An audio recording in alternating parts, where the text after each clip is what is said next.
Nah, mungkin banyak teman-teman yang belum tahu, titik balik mutusin masuk Islam apa waktu itu? Kalau titik baliknya, Kok mau? Kan Islam repot, suruh sholat, puasa. nah, kalau orang-orang Islam yang bilang bahwa masuk Islam repot, sholat 5 kali sehari segala macam, puasa sama sebulan Makan penuh babi gitu nggak ya. boleh, ini Makan babi nggak boleh, yang harum-harum nggak boleh. yang harum-harum. Orang-orang yang mengatakan seperti itu, setelah saya belajar dalam Islam, ternyata orang-orang yang mengatakan seperti itu nggak tahu bahwa perintah yang diberikan kepada manusia oleh pencipta manusianya, ternyata perintah itu baik buat kita, bukan baik buat yang menciptakan kita. Kita punya anak. Kalau kita ngasih perintah kepada anak kita, perintah kita itu baik buat anak atau buruk buat anak? Baik. Pasti baik buat anak. Begitu juga Allah SWT ngasih perintah kita juga pasti baik buat kita. Entah yang sholat, puasa, zakat, dan sebagainya. Kan gitu. Ketika kita bisa bilang Islam berat, berarti dia belum memahami intinya daripada Islam itu apa. Kalau menurut saya ya, di mana saya bukan mengajari tokohnya, memberikan pandangan saya sendiri. Ternyata kalau kita sholat, kita tahu perintah sholat buat kita 5 kali sehari. Ternyata dalam sholat itu juga baik buat kita dari sisi rohani dan juga jasmani. Yang belum tahu nih mungkin, saya dapat ilmu dari Dr. Aisyah Dahlan. Ternyata otak kita itu kan pasti butuh darah dan oksigen. Tapi ada bagian yang paling atas, ini tidak mudah mendapatkan darah dan oksigen kalau kita dalam posisi berdiri tegak seperti ini. Harus sujud baru kita dapat asupan darah dan oksigen yang lebih baik. Karena ketika sujud kepala kita di bawah jantung. Jantung memompa lebih ringan darah dan oksigen ke otak kita yang paling atas. Satu itu dari jasmani, belum gerakan-gerakannya, peregangan-peregangan yang mana itu juga baik buat kita. Kita mungkin nggak pernah sadar ketika kita duduk tahiyatul akhir.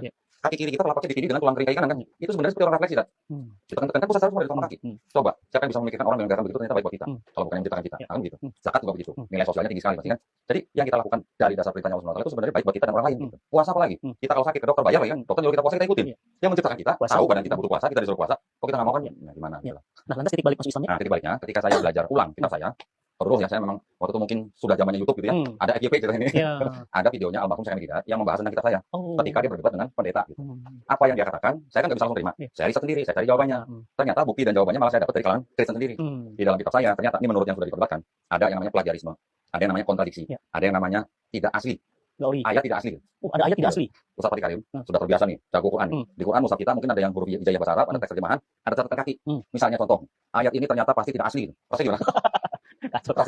Yang menerbitkan mushaf itu badan yang berwenang loh, badan yang memang punya wewenang loh, otoritas untuk menerbitkan mushaf. Ketika saya baca di kitab saya ada catatan kaki ya, bukan ayatnya.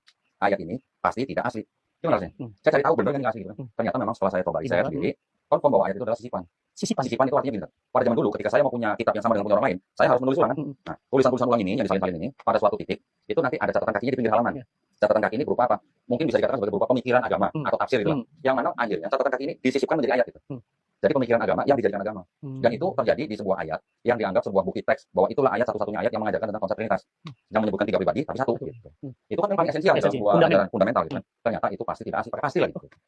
Terus reaksinya kita baca nggak asli. Nah, setelah itu kan berarti kan saya lihat kalau begitu, kalau ada ayat yang pasti tidak asli, berarti kan kitab saya ini tidak bisa dikatakan sebagai kitab suci. Iya. Nah, terus kalau sudah tidak suci, udah gitu di dalamnya banyak kontradiksi, udah gitu di dalamnya juga ada mungkin ayat yang sisipan, pinjaman. Bahkan katanya ada ayat porno.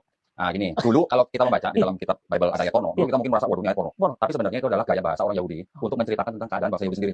Ayat porno di situ yang dikatakan itu sedang menggambarkan Yerusalem dan Samaria seperti kakak beradik perempuan yang bersundal. Bersundal itu artinya sebenarnya sedang musyrik, sedang menyembah Tuhan yang lain gitu. Itu sebenarnya begitu. Cuman gaya bahasanya memang vulgar. Zaman dulu kan belum ada mungkin moral seperti itu ya.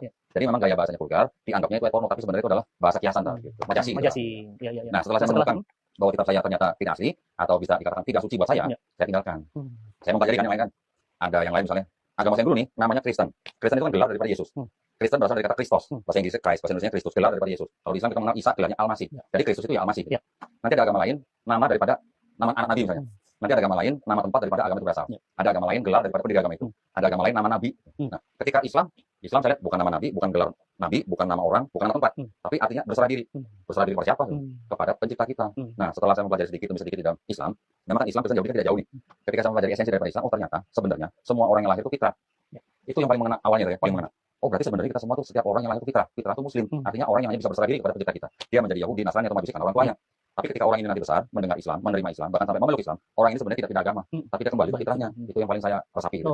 Setelah itu saya melihat lagi ajaran Islam yang lain. Ternyata di dalam Islam juga ada hadis katanya ceramah terakhir daripada Nabi Muhammad SAW kepada orang-orang umatnya di situ bahwa orang Arab tidak lebih baik daripada orang Arab. Orang non Arab tidak lebih baik daripada orang Arab. Berarti kan sama juga begini, orang mata lebar tidak lebih baik dari orang mata sipit. Orang mata sipit itu tidak lebih baik dari orang mata belum. Tapi yang lebih baik dari mereka adalah takwanya. Oh berarti ini ajaran yang tidak ada rasis menurut saya. Setara. Kita lihat juga di masjid, orang yang datang duluan mau sholat, dia di soal depan. Yang telat belakang. Mau gubernur yang datang kalau dia telat, jadi belakang. Jadi nggak ada yang namanya apa namanya. Nggak ada jalur khusus. Nggak ada jalur khusus. Kecuali kalau protokol ya. Kecuali orang dalam. Kecuali kalau dalam. Nah, tapi alhamdulillah, ketika saya membandingkan ajaran ini, yang ini tidak ada rasis. Yang agama saya yang dulu, Tuhannya berbentuk manusia dengan ras tertentu gitu. Betul? Iya. Kan Yesus orang Yahudi, ras Yahudi. Rasnya. Kenapa Tuhan harus memilih ras tertentu gitu? Maksud saya, kalau memang Tuhan bisa jadi manusia, kenapa dia harus memilih ras tertentu? Nah, ras yang lain apa nggak ngiri gitu? Rasis nih. Rasis nggak? Ketika Tuhan bisa jadi manusia, orang bisa melihat Tuhan jadi manusia, yang buta ngiri nggak? Nah, jadi akhirnya saya mengambil kesimpulan, Islam inilah agama yang memang diturunkan oleh yang menciptakan langit dan manusia.